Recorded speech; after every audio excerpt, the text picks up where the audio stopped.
Today's episode, we're going to review what took place in the latest ChocoPro 190 with three amazing matches. And of course, we cannot forget Wrestle Kingdom 16, one of the grandest stages in Japan, their version of WrestleMania with night one that took place. We had a couple of grudge matches and, of course, championship matches, and also some news updates regarding a former NXT superstar now officially with AEW. Warrior Wrestling has announced a championship match that took place that really we definitely cannot ignore. And of course, we got Maki Itoh, who in fact had some big plans that regards her new title, which is the International Princess title, that she wants to take with her to AEW. And of course, finally, the new unit known as Prominence, since they left Ice Ribbon. Apparently, Sanshiro Takagi was impressed with them and he gave them an offer that I believe they will not refuse. So, let's get ready for another episode of the Leader Wrestle Zone.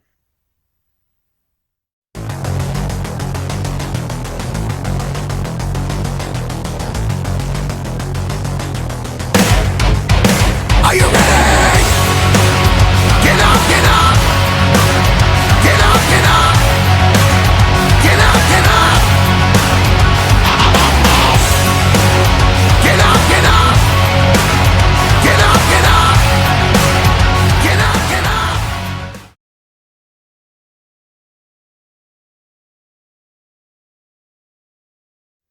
Welcome everybody to the Lead It Wrestle Zone, all things that it's pro wrestling with AEW, NXT, New Japan Pro Wrestling, Impact Wrestling, the National Wrestling Alliance, various promotions, wrestlers, matches, and championships. I am your host, Jay right here. So, let's begin with ChocoPro 190 with three amazing matches and of course the Jonkin tournament. The first match we have tag team action. We got Tokiko Kirihara teaming up with of course Coyote Yoneyama, very legendary in a veteran in the Yoshi world, taking on of course the Best Bros, Mace Shiruga and Balinaki. Now, I was a bit more worried because apparently, if you guys ever seen Coyote, she is one of the most incredible high speedsters in Japan. But however, she acted like she's playing the role that her arms are hurting her because she's been overworking. Now, Coyote is known to do a little bit of comedy in her wrestling, but this time it kind of went in any other way. But I have to say I like every moment that took place. Basically, whenever Tokiko is out in the mat, apparently Balin is the one there, or if it's Coyote, Mei Sugar's right there. So there's been a lot of good dynamics. But however, it was Mei Shiruga that pinned a Coyote for the match, and it was another win for the Best Bros. But if Tokiko and Coyote would have won, they would have got an opportunity for the Agent Dream Tag Team titles, but it did not happen that way. Now the next match, this is what Balinaki said. We rarely see these two face off against each other. I'm talking about Sayaka Obihiro and Masa Takanashi. Now the reason Balin mentioned this, we never seen them that often wrestle each other. They have teamed up on various occasions, but facing off each other, that is rare. And I can believe that because the thing is, watching Choco Pro, I don't recall ever seeing Sayaka barely wrestling Masa. I'm like, that's the thing that kind of gets me going. But it was a pretty good match. I think it showed a lot of good character. But however, it was Masa who won the match when she applied like a somewhat version of an armbar to a chicken wing of some kind to Sayaka Obihiro and force her to tap out. I'd say it was a pretty good one. So I enjoyed it. Next match, we got Chie Koishikawa teaming up with someone I don't know if I ever heard of her, Yuko Sakurai, taking on Tropical Wild, returning for the first time in quite some time since Oak Tag League, which is Yuna Mizumori and SAKI. Now, it's great to see SAKI back. As you know, SAKI is now involved in her own unit ever since she and several other Yoshi's wrestlers left At-Risk Girls. I was surprised. I wouldn't be surprised either if Yuna becomes part of that group. But they put on a good show. I enjoyed it. However, when it comes to Chi, she's a very high energy type of person that you can't stop. And she has like a bit of a mean streak, but it did not help her. Because you got someone like, Yuna and Saki who are great tag team together. But it was Saki who picked up the victory against Chie Koishikawa when she pinned her, and it was already over from there. Now, our Jonkin tournament, this was a very difficult one I ever mentioned. I was surprised that, of course, that the Best Bros were eliminated. I would have assumed Masa would have still stayed, but no. But the one person that won, I did not expect it, is Yuna Mizumori, and she gave her half of the chocolate to, of course, Saki. Basically, if she wins, Saki wins. So that always goes. So there's still no word yet when we will have the next ChocoPro, but I will keep apprised of that. I will be following them on social media, mostly from Twitter. But I think that's it for now. I think it's time to talk to about the promotion that everyone wants me to review. I'm talking about Wrestle Kingdom 16 Night 1.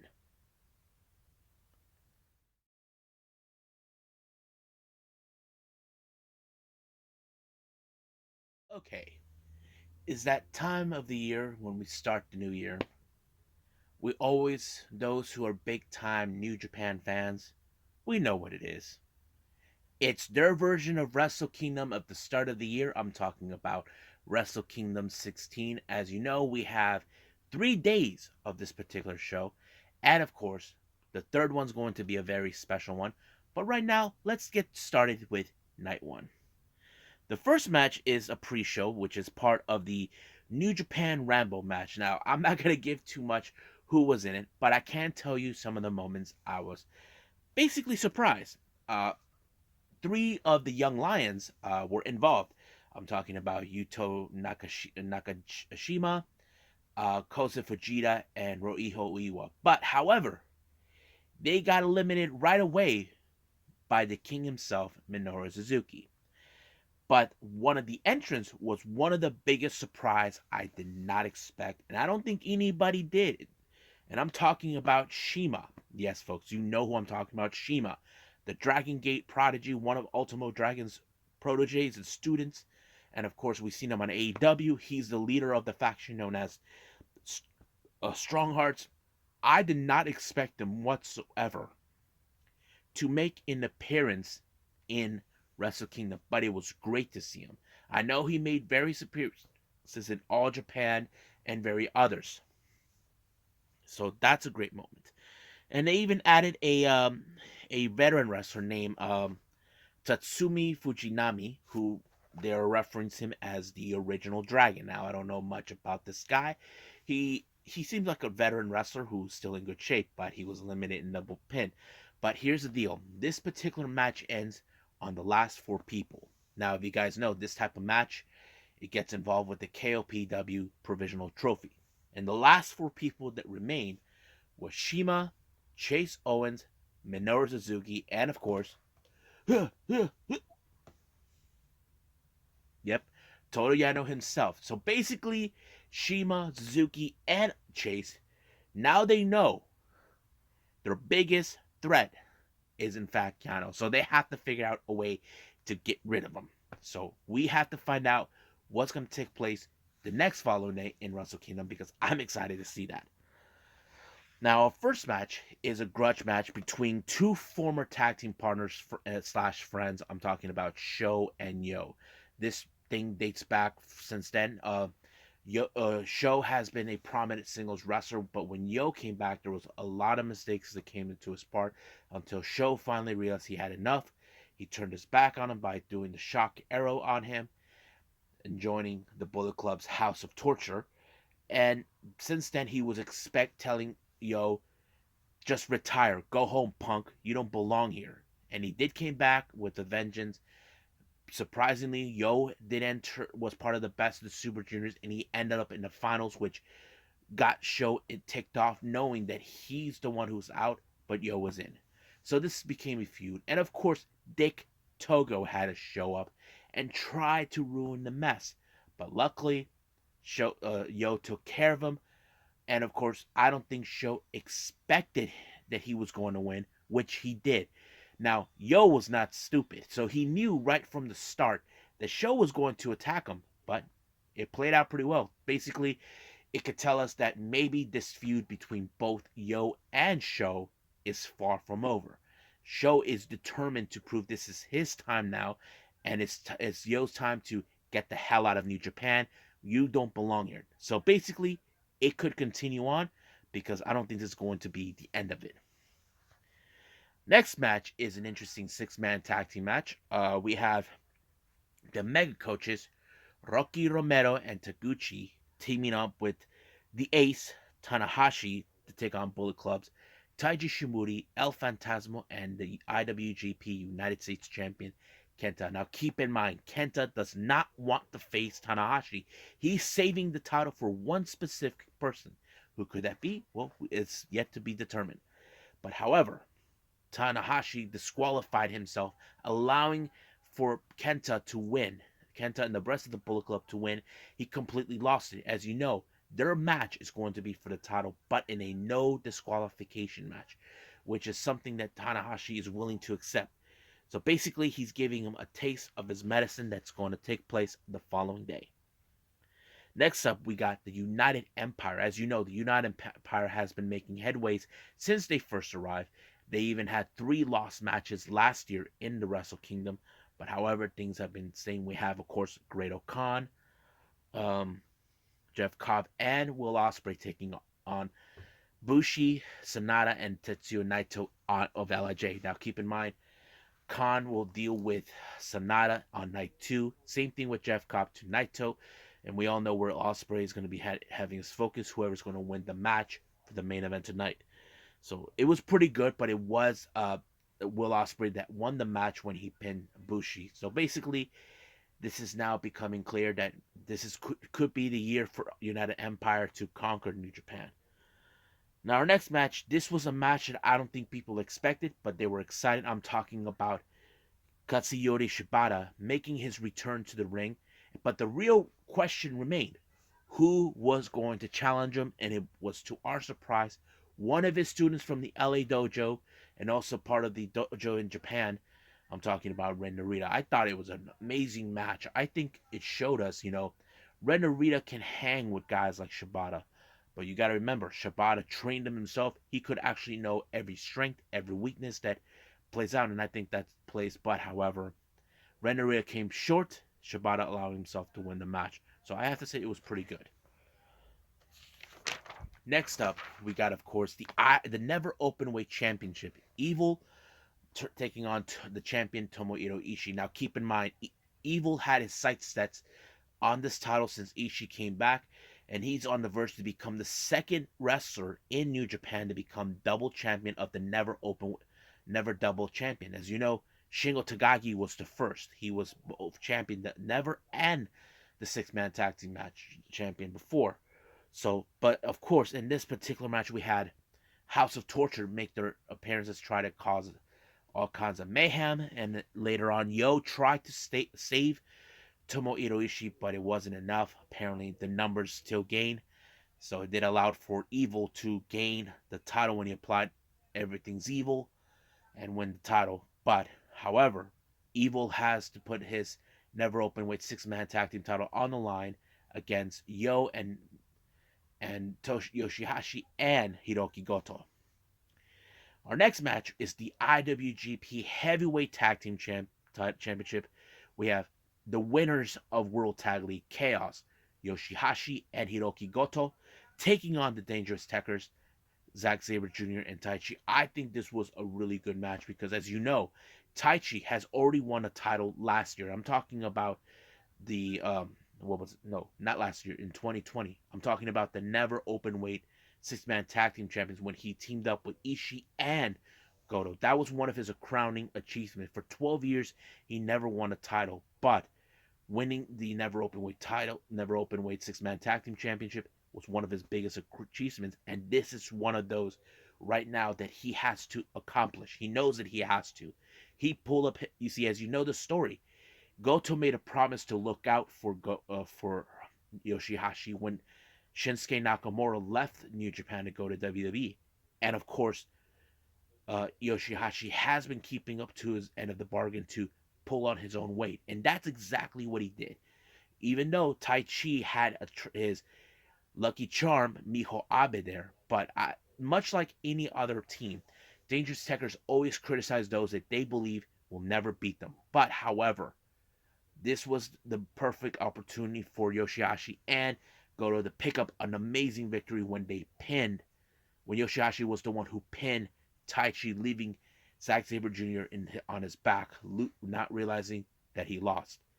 And of course, this is going to be on one of another crowning achievement for Yoshihashi, winning IWGP Gold. And of course, this is rarely what we see with Taichi. He gave his hats off to Yoshihashi and Goto. I think many people could say he crossed the line by doing that. No, I think basically he sees now that Yoshihashi isn't the same guy that he remembered since he first came around. He can probably admit to himself. But the real question now, what does this mean for Dangerous Tekkers? Where do they go from here? I mean, do they go back for the hunt, or will they go focus more on their singles run? Anything could happen. Our next match is for the IWGP Heavyweight Championship between two wrestlers that respect each other. They love, hate each other, that sort of much. And these guys are well known to each other. I'm talking about Hiromu Takahashi, the Time Bomb, and El Desperado, aka Deathspeed. You know, these two guys have known each other for years, and they have always been at each other's throats whenever they together. However, their own dynamics has always been shown. Hiromu has been kind of like the face of the junior heavyweight division, but however, Desperado doesn't see himself that way as the champion. He just wants to be the guy that wants to elevate it. Basically, like try to make it more stand out. And I think I understand that. But what a match until this. But however, Hiromu Takahashi came up short, losing to Desperado when he put him in the Pinchy Loco, and it was already over from there. Now our next match in our main event, this is for the IWGP World Heavyweight Championship. As you know, the challenger Kazuchika Okada won the G1 Climax, and he chose to challenge Shingo Takagi, but Shikagi became like what Ospreay likes to call the interim champion, but many officials and top say that Shingo is the real champion. I thought this match was pretty good. It was really amazing. Like everybody did not pull. It was so good you can tell Shingo wants to challenge Will Ospreay. Okada wants to bring back to the world what he was known as the Rainmaker, and I thought it was great. But however, it was the Rainmaker who ended the reign of Shingo Takagi, becoming the IWGP World Heavyweight Champion for the first time. Now, keep in mind, he's never been that title. He had no interest from the very beginning, but now it's years. He decides to let go of the IWGP Heavyweight title that he had in the past, and now this is what he is obtaining. But before he can say anything, here comes Will Ospreay telling the ring announcer that he's stupid. He should have called him the interim champion. And he believes that once he beats Okada, New Japan Pro Wrestling will be safe under his care, and Okada can just get the hell out of New Japan and be an actor. So basically, Okada's not fazed by anything. He knows what's at stake. But however, Will Ospreay is confident enough to believe that he will win and walk out his title and get his revenge to rectify the mistake that he made losing to Okada last year. If you guys recall, after Ospreay betrayed Okada, he challenged him in Wrestle Kingdom where he lost. So we'll see what takes place in night 2. And I'm very excited to see everything else that's going to take place. But I believe right now it's time for some news updates.